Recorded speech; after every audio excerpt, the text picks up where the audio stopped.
First of all good morning, good afternoon, good evening all of you. I hope सभी अच्छे होंगे। तो आज जो हम वीडियो बनाने जा रहे हैं वो class 10th chapter number 3 linear equation in two variables exercise 3.1 की वीडियो बनाने जा रहे हैं। इससे पहले वाली वीडियो में हमने क्वेश्चन नंबर 1 और 2 दोनों कंप्लीट कर लिए थे। आई होप सबको समझ आ गए होंगे। आज हम जो वीडियो बनाने जा रहे हैं वो क्वेश्चन नंबर 3 से स्टार्ट करेंगे। तो आओ अपनी वीडियो स्टार्ट करते हैं। क्वेश्चन नंबर 3, क्वेश्चन नंबर 3 में ये बोल रखा है कि following pair of the linear equation are consistent और इनकंसिस्टेंट। तो कंसिस्टेंट और इनकंसिस्टेंट बताना है हमें क्वेश्चन नंबर 3 में। कंसिस्टेंट और इनकंसिस्टेंट ये बताने के लिए मैंने क्या बताया था, कंसिस्टेंट लाइन वो होती हैं जो इंटरसेक्टिंग और कोइंसिडेंट होती है, जो एक दूसरे को कट करती हैं।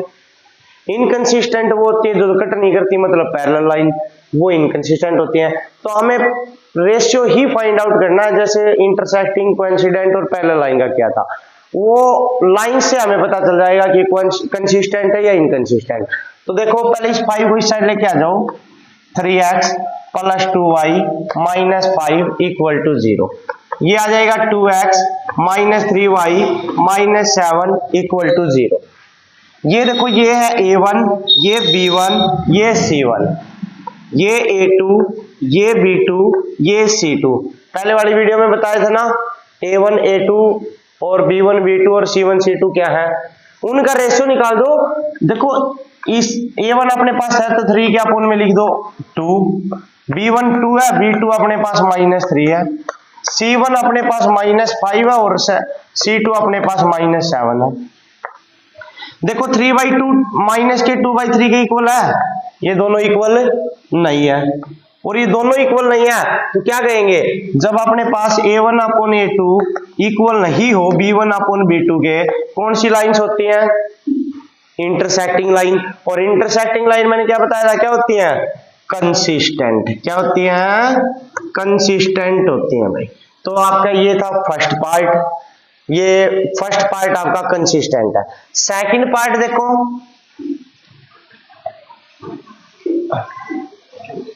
सेकंड पार्ट अपने पास 2x - 3y = 8, 4x - 6y = 9। अब ये बताना ये कंसिस्टेंट है या इनकंसिस्टेंट। इस 8 को इस साइड लेके आ जाओ। 2x - 3y 8 प्लस इस साइड आके हो गया माइनस, 4x - 6y प्लस का 9 है, इस साइड आके हो गया माइनस का। फिर देखो ये a1, ये b1, ये c1, ये a2, ये b2 और ये c2। तो सीधी सी बात है, फिर रेशियो निकाल दो। 2 के अपोन में लिख दो 4 को, क्योंकि a1 अपॉन a2, -3 के अपोन में लिख दो -6 को, ये लिख दिया, और -8 के अपोन में लिख दो -9 को। 2 से कैंसिल कर दो, 2 1 जा 2 और 2 2 जा 4, माइनस से माइनस कैंसिल, 3 1 जा 3, 3 2 जा 6, माइनस से माइनस कैंसिल, ये आ गया अपने पास 1/2, ये आ गया 1/2, ये आ गया 8/9। ये दोनों इक्वल है लेकिन ये इक्वल नहीं है। तो इसका मतलब क्या हुआ, मैंने क्या बताया था, a1 अपॉन a2 इक्वल हो b1 upon b2 not equal हो c1 अपॉन c2। कौन सी लाइन होती है, पैरेलल लाइन, और पैरेलल लाइन एक दूसरे को कहीं कट नहीं करती, इसलिए ये क्या होता है, इनकंसिस्टेंट होती है वो लाइन, इनकंसिस्टेंट। आई होप सबको समझ आ गया होगा। कंसिस्टेंट अपने पास जो एक दूसरे को कट करती है वो, और जो एक दूसरे को कट नहीं करती वो होती है इनकंसिस्टेंट। तो पैरेलल लाइन कहीं कट नहीं करती, इसलिए ये क्या है, इनकंसिस्टेंट है। इसके बाद थर्ड वाला क्वेश्चन, थर्ड क्वेश्चन का थर्ड पार्ट, ये अपने पास है 3/2 x + 5/3 y = 7, 9x - 10y = 14। Plus का 7 इस साइड लेके आ जाओ, क्या हो जाएगा, माइनस का हो जाएगा, नहीं हो जाएगा, = 0। ये प्लस का 14 है, इसको भी इस साइड लेके आ जाओ, कैसा हो जाएगा, माइनस का हो जाएगा, इक्वल टू क्या बच जाएगा, 0। इसके बाद देखो ये अपने पास मैंने क्या बताया था, A1, ये B1, ये C1, ये A2, ये B2 और ये C2। कुछ नहीं करना, फिर ऐसे ही A1 के अपोन में A2 लिख दो, तो 3/2 के अपोन में लिख देंगे 9, लिख दिया। 5/3 इसके अपोन में लिख देंगे माइनस का 10, लिख दिया। माइनस के 7 के अपोन में लिख देंगे माइनस का 14, लिख दिया। अब जो कैंसिल होता कर दो कैंसिल, 3 1 जा 3 और 3 3 जा 9, 5 1 जा 5 और 5 2 जा 10, और माइनस से माइनस कैंसिल, 7 1 जा 7 और 7 2 जा 14। तो ये आ गया 1/6, ये आ गया अपने पास 2 और 3 की मल्टीप्लाई 6, माइनस लगा हुआ तो माइनस, ये आ गया अपने पास 1/2। ये देखो दोनों की दोनों इक्वल नहीं है, तो इससे हमें कोई लेना देना नहीं है, चाहे इक्वल हो या नहीं हो। मैंने क्या बताया था, अगर A1 upon A2 not equal हो B1 अपॉन B2, तो अपने पास कौन सी लाइन होंगी, फिर वो इंटरसेक्टिंग, और इंटरसेक्टिंग लाइन क्या होती है, कंसिस्टेंट होती है। तो आई होप सबको इसका थर्ड पार्ट जो है क्वेश्चन नंबर 3 का समझ आ गया होगा। इसके बाद नेक्स्ट पार्ट करते हैं क्वेश्चन नंबर 3 का फोर्थ पार्ट।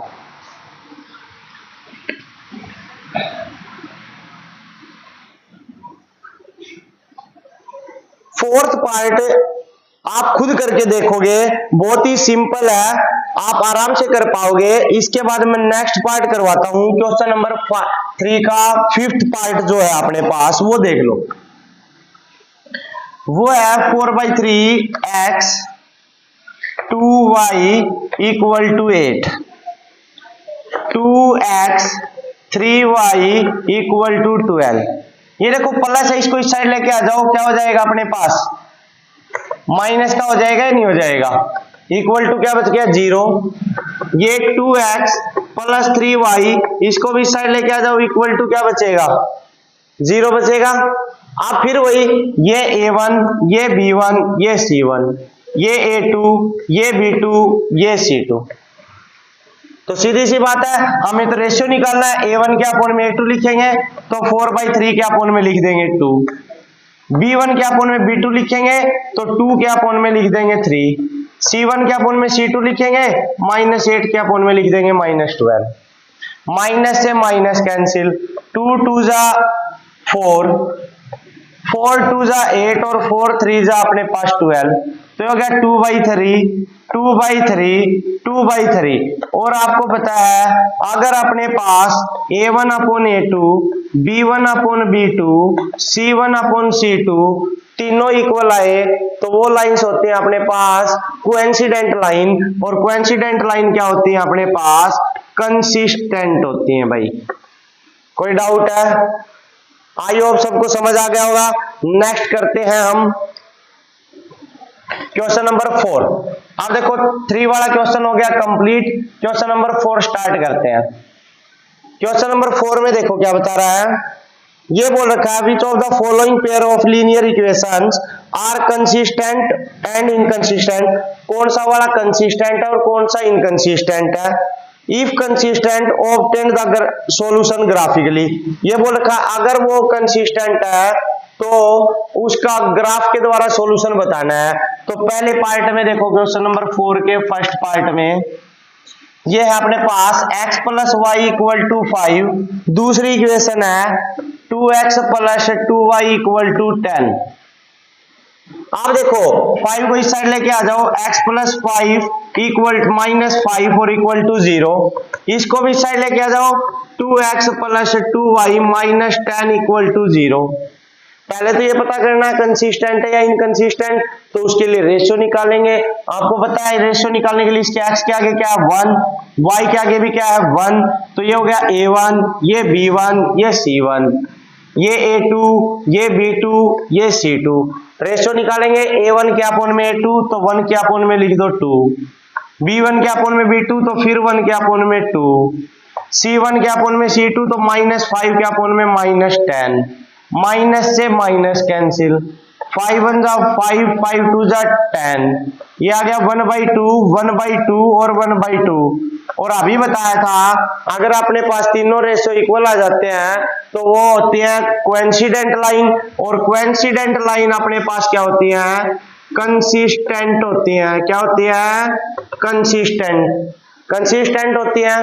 अब आपको ये भी तो पता होना चाहिए कोइंसिडेंट लाइन मैंने क्या बताया था, जो एक दूसरे के ऊपर बनी हो। ये एक लाइन ए बी है, इसी के ऊपर एक लाइन और खींच दी सी डी, बताई थी ना ये बात है। ए बी के ऊपर ही एक लाइन और खींच दी सी डी, उन लाइंस को बोलते हैं कोइंसिडेंट लाइन। तो सीधी सी बात है, ये इनको बहुत सारे पॉइंट पर आपस में कट कर रही है क्योंकि एक दूसरे के ऊपर खींची हुई है। अब एक दूसरे के ऊपर खींची है तो बहुत सारे पॉइंट पर कट कर रही है, तो इसके कितने सॉल्यूशन होंगे, मैनी सॉल्यूशन होंगे। लेकिन अब इनको ग्राफिकली फाइंड आउट करने के लिए बस ग्राफ बनाना है। ग्राफ बनाने के लिए दोनों इक्वेशन की बना दो टेबल। तो x plus Y equal to 5, एक तो बनानी है इसकी टेबल,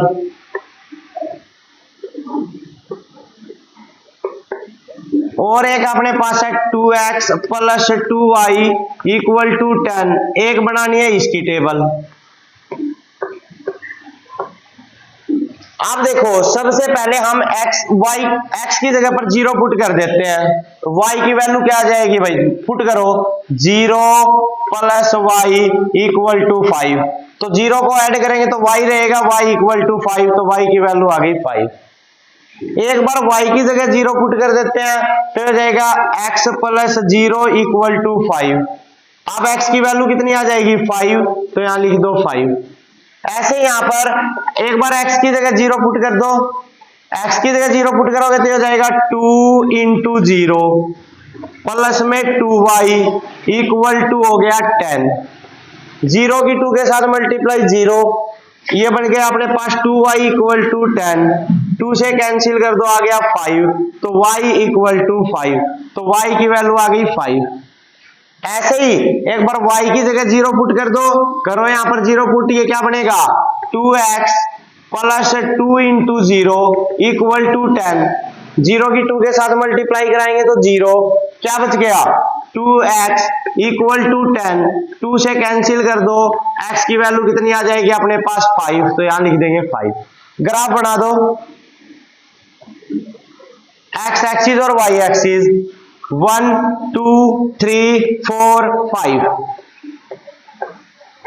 ये भी 1 2 3 4 और 5।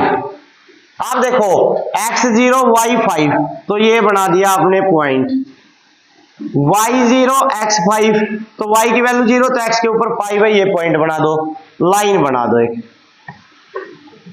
दोनों ज्वाइन कर दिया। कौन सी लाइन आ गई अपने पास, x plus Y equal to 5 हो गया। दूसरी लाइन भी यही होगी, x0 y5 यही पॉइंट, y0 x5 यही पॉइंट, दोनों को फिर से ज्वाइन करवा दिया। तो एक लाइन के ऊपर दोनों लाइन आनी थी, क्योंकि मैंने बताया था ये कोइंसिडेंट लाइन है, और आपको अच्छे से पता है कोइंसिडेंट लाइन एक दूसरे के ऊपर खींची जाती है, तो ये दूसरी वाली लाइन इसी के ऊपर खींची गई है। तो ये लाइन भी अपने पास 2x plus 2y equal to 10, ये भी इसी के ऊपर खींची गई है। अब देखो ये लाइन एक दूसरे को बहुत सारे पॉइंट पर कट कर रही है, कट कर रही है ना, तो इसका मतलब कितने सॉल्यूशन है, मैनी सॉल्यूशन। तो लिखोगे it has many solutions. I hope सबको ये वाला क्वेश्चन अच्छे से समझ आ गया होगा। इसके बाद हम नेक्स्ट पार्ट करते हैं, क्वेश्चन नंबर 4 का सेकंड पार्ट।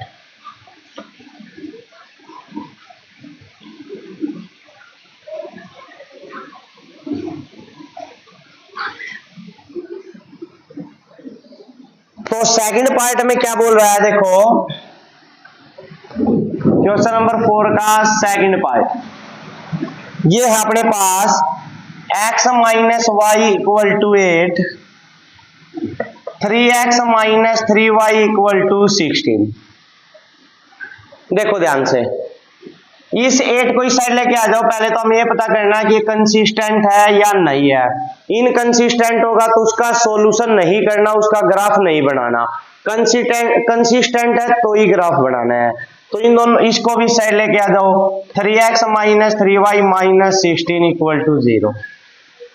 अब ये अपने पास a1, क्योंकि x के आगे 1 लिखा हुआ है, यहां भी 1 लिखा हुआ तो ये B1, ये C1, ये A2, ये B2, ये C2।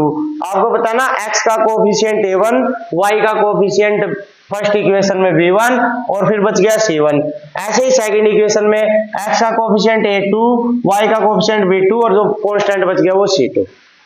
अब रेशियो निकाल दो, 1 के अपोन में लिख दो 3, A1 अपॉन A2, -1 के अपोन में लिख दो -3, -8 के अपोन में लिख दो -16, माइनस से माइनस कैंसिल, यहां भी माइनस से माइनस कैंसिल, 8 1 जा 8, 8 2 जा 16, ये आ गया 1/3, 1/3, 1/2। दोनों इक्वल है, ये इक्वल नहीं है। और मैंने बताया था अपने पास A1 upon A2, B1 upon B2 equal हो और C1 अपॉन C2 इक्वल नहीं हो तो वो लाइन होती है पैरेलल लाइन, और पैरेलल लाइन को बोलते हैं इनकंसिस्टेंट, और इनकंसिस्टेंट होती है पैरेलल लाइन, तो पैरेलल लाइन का कोई सॉल्यूशन नहीं होता, तो ये इनकंसिस्टेंट है। और उसने यही बोला था अगर इनकंसिस्टेंट है तो आप ग्राफिकली सोल्व नहीं करोगे, क्या बस कंसिस्टेंट लाइन को ग्राफिकली सोल्व करोगे। तो क्वेश्चन नंबर 4 का सेकंड पार्ट इतना ही है, इसको कोई ग्राफ वगैरह नहीं बनाना क्योंकि ये लाइन इनकंसिस्टेंट है। इसके आगे थर्ड पार्ट करते हैं।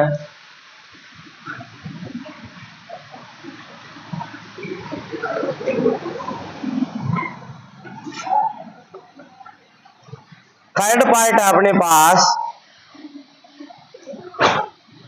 2x plus y -6 equal to 0, 4x minus 2y -4 equal to 0।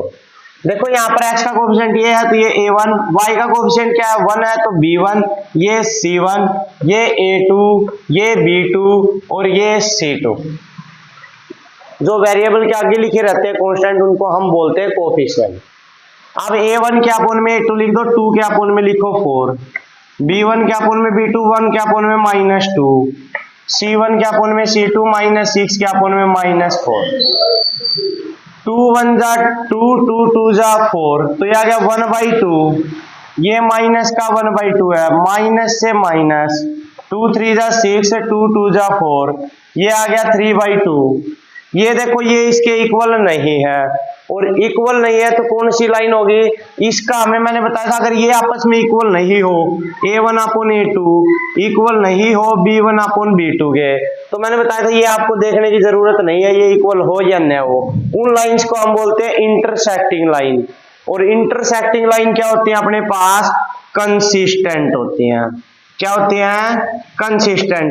तो ये अपने पास है कंसिस्टेंट, और कंसिस्टेंट है। अब तो कंसिस्टेंट हो तो आपको ग्राफिकली सोल्व करना है। ग्राफ बनाने के लिए दोनों की टेबल बनानी है, तो 2x प्लस y, 6 को इस साइड ले जाओ -6, दूसरी अपने पास है 4x -2y, 4 को राइट साइड ले जाओ प्लस का 4 हो जाएगा। दोनों की बनानी है टेबल। टेबल बनाने के लिए ये देखो वैसे ही पुट करना है, x की जगह पर हम पुट करेंगे 0, तो y की वैल्यू क्या आ जाएगी, पुट करो 2 × 0 प्लस y इक्वल टू 6, 0 और 2 की मल्टीप्लाई 0, तो y इक्वल टू 6, तो y की वैल्यू आ गई 6। एक बार y की जगह 0 पुट कर दो तो हो जाएगा 2x, y की जगह 0 इक्वल टू 6, तो ये बच गया 2x इक्वल टू 6, और 2 को इस साइड लेके जाओगे तो 6/2, 2 से कैंसिल कर दो आ गया 3, तो ये आ गया अपने पास 3 और 0। ऐसे यहाँ पर x की जगह 0 पुट करो, 0 पुट करो क्या बनेगा, 4 × 0 -2y इक्वल टू 4, 0 की किसी के साथ मल्टीप्लाई कराएंगे तो 0, ये बच गया -2y इक्वल टू 4, 2 से कैंसिल कर दो, 2 2 जा 4, माइनस को राइट साइड लगा दो, y की वैल्यू आ गई -2। एक बार y की जगह 0 पुट करो, कर दो आप पुट, क्या बनेगा 4x 2, y की जगह लिख दिया 0 इक्वल टू 4, 2 और 0 की मल्टीप्लाई होगी 0, तो ये बच गया अपने पास 4x इक्वल टू 4, 4 से 4 कैंसिल, x की वैल्यू आ गई 1।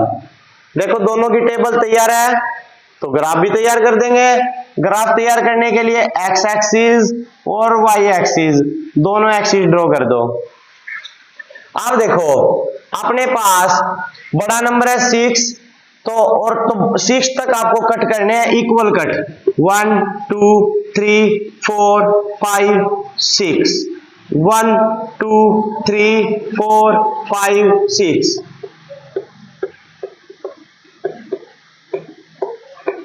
कर दिया कट। इसके बाद इस साइड भी ऐसे ही -1 -2 -3 -4 -5 -6, ऐसे यहां पर -1 -2 -3 -4 -5 -6। अब इसके बाद देखो ग्राफ बना दो, रिप्रेजेंट करो कोऑर्डिनेट को, पॉइंट जो भी अपने पास 0 6, x 0 है, y की वैल्यू 6, ये बना दिया, y 0 x 3 ये बना दिया। दोनों पॉइंट को ज्वाइन करवा दो, ये अपने पास लाइन आ गई कौन सी वाली, 2x plus Y equal to 6, लिख दो 2x plus Y equal to 6। दूसरी लाइन के कोऑर्डिनेट को रिप्रेजेंट करो, 0 x है और y की वैल्यू -2, तो y की वैल्यू -2, y 0 है, x की वैल्यू 1 है, ये 1, दोनों को ज्वाइन करवा दो।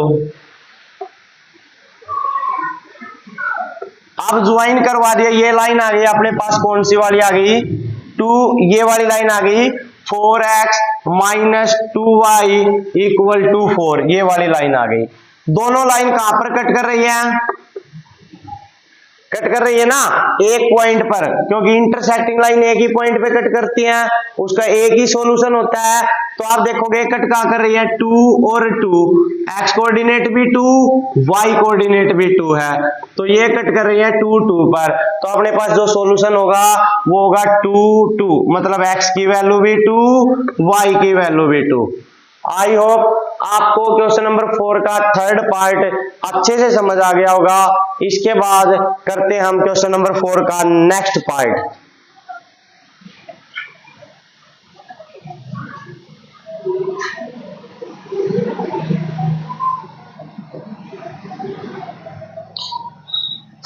नेक्स्ट पार्ट है भाई अपने पास क्वेश्चन नंबर 4 का फोर्थ पार्ट। वो देखो ये है 2x -2y -4 इक्वल टू 0। दूसरा है 4x -4y -5 इक्वल टू 0। यहाँ पर x का कोएफिशिएंट 2 है, तो ये a1 लिख दिया, ये b1 लिख दिया, ये c1, ये a2, ये b2, ये c2। 2 के अपोन में लिख दो 4, -2 के अपोन में लिख दो -4, और -4 के अपोन में लिख दो -5। 2 1 जा 2, 2 2 जा 4, माइनस से माइनस कैंसिल, 2 1 जा 2, 2 2 जा 4, माइनस से माइनस कैंसिल, ये बच गया 1/2, 1/2, 4/5। ये दोनों इक्वल है, ये इक्वल नहीं है। इसका मतलब a1 अपॉन a2 इक्वल है अपने पास b1 upon b2, not equal है c1 अपॉन c2। और मैंने आपको क्या बताया था, जब a1 a2 b1 b2 equal हो और c1 c2 इक्वल नहीं हो तो कौन सी लाइन होती है, पैरेलल लाइन। और पैरेलल लाइन अपने पास क्या होती है, इनकंसिस्टेंट होती है, इनकंसिस्टेंट। तो इसका अब इनकंसिस्टेंट है तो हमें कोई सॉल्यूशन करना नहीं, क्योंकि पैरेलल लाइन के नो सॉल्यूशन होते, क्योंकि वे एक दूसरे को कहीं कट नहीं करती। तो ये आई होप आपको क्वेश्चन नंबर 4 अच्छे से समझ आ गया होगा। तो